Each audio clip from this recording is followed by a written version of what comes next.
Hey y'all, Levi here. I apologize if this is going to sound a little canned. This is like my fifth time reading this. I've had like an allergy attack and I've gone too long a couple times, so I'm going to try and keep it succinct.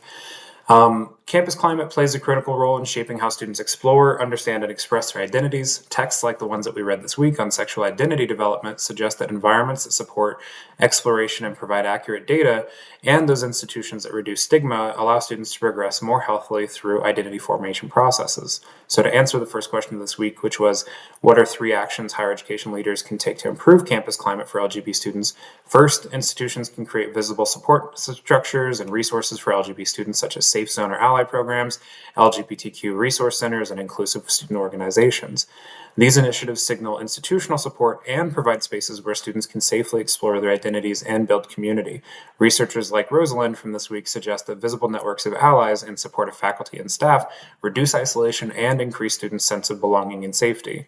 Second, higher education leaders can actively address discriminatory behavior and promote inclusive policies and curriculum.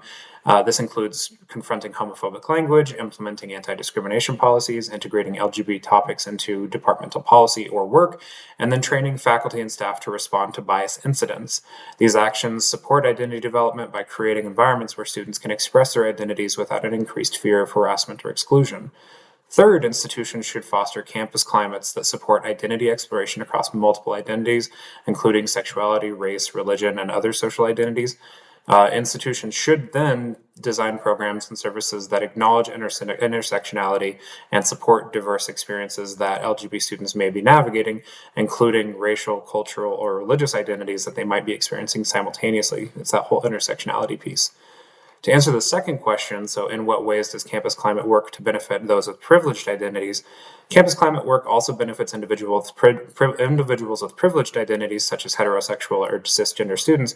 Inclusive environments encourage these students to reflect on their own identities and assumptions, which is an important aspect of identity development as a whole.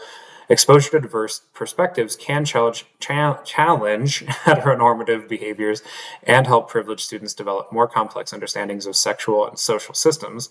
Additionally, supportive and inclusive campuses tend to foster healthier interpersonal relationships, an overall greater sense of empathy, and stronger community engagement for all students. And then in this way, improving campus climate does not only support marginalized groups, but it also helps contribute to the broader developmental growth of the entire campus community, even if it's typically privileged students. So thanks, y'all.